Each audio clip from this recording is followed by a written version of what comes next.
এই জায়গাটিতে আমি মাঝে মধ্যে প্রায় আসি, কিন্তু সবচেয়ে একটা দুঃখের বিষয় হচ্ছে যে এমনিতে আমার আজকে মনটা অনেক খারাপ হয়ে যাচ্ছে পদ্মা নদী দেখে, কারণ নদীতে পানি নাই, সব দিকে চারিদিকে খালি চর আর চর, দেখেন চারিদিকে চর পড়ে গেছে। কিন্তু দুঃখের একটা বিষয় হচ্ছে যে এই নদীতে এই যে চরগলা পড়েছে, এখানে এমন একটা পরিবেশ যে যেখানেই পা দিছে সেখানেই খালি পায়খানা, যেখানেই পা দিছে সেখানে খালি মানুষের গু। আমার প্রশ্ন হচ্ছে এত জায়গাতে মানুষের এই যে পায়খানা করেছে, হাইগা দিয়েছে যেটা কয়, এতগালা হাগলে কি হয় এখানে, আর এতগালা মানুষ আসলো কোন জায়গা থেকে? এই নদীর এলাকাতে আশেপাশে কারো বাড়ি ঘর নাই নাকি কারো পায়খানা মানে যে টয়লেট আছে সে টয়লেট কারো নাই?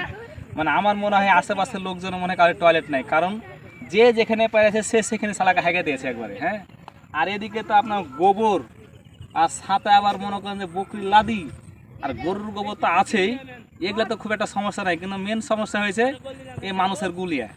মানে যেখানেই পা ফেলি সেখানেই মানুষের পায়খানা, যেখানেই পা ফেলি সেখানে মানুষের পায়খানা, আর গন্ধে রে বাসে হেভি গন্ধ, মানে গন্ধে থাকাই যাচ্ছে না, এত পরিমাণে গন্ধ। এই যে শালা যেখানেই যাই সেখানেই গু, মানে মানুষের পায়খানাতে লোড আছে এত পরিমাণ হেগে ছেলেতে যে শালা মানে গন্ধে থাকা যাচ্ছে না। মানে আমার তেমনি মনটা খারাপ হয়ে গেলো, শালা নদীতে পানি নাই, এই নদীতে আর 10 বছর পর নদী থাকবে কিনা সন্দেহ আছে, কিন্তু এটা পায়খানাতে লোড হয়ে যায় নদী, যা দেখছি মানে এত পরিমাণে এলাকা হেগেছে আর পায়খানা করেছে যে কিছুদিন পরে হয়তো এই যে গর্ত দেখছেন নদীর, এই নদীর গর্ত শালাকে গুহে লোড হয়ে যায়, যা দেখছি মনে করেন। পানি তো নাই এমনিতে তো নদী চর পড়ে গেছে।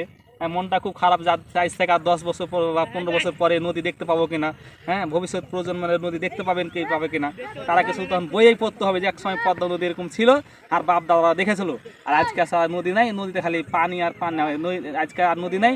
এই নদী তো এরকম এই জায়গাতে নদী ছিল, আর এরকম খালি গল্প ছিল যে এখানে নদী ছিল কিন্তু এখানে পানি কিছু দেখতে পারেন। দেখেন অলরেডি কিন্তু এগুলাতে নৌকা চলতো, সে নৌকাগুলো কিন্তু এখন নাই, এগুলোতে মানুষ চলাচল করতো, মানুষ কিন্তু এখন এই যে হেঁটে যাচ্ছে, নৌকাতে কিন্তু পার হচ্ছে না।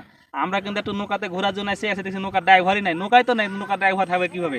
আর এসে খালি দেখছি এই যে চাইদিকে খালি গু আর গু, এই যে হেগে দিচ্ছেন, পায়খানা করে দিয়েছেন, মুতে দিচ্ছেন, পেশাব করে দিচ্ছেন। হ্যাঁ, মানে এগুলাতে অনেক ছোটো বাচ্চারা খেলছে, দেখেন দেখেন এগুলাতে ছোটো বাচ্চারা অনেকে সবাই ফুটবল খেলছে।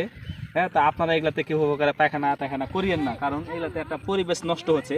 আপনারা পারলে বাড়ি থেকে পায়খানা করে আসবেন, না হলে শালাকে পানিতে ঝেড়ে দেবেন, তাও ভালো। হ্যাঁ, চলে যাক ভাসতে।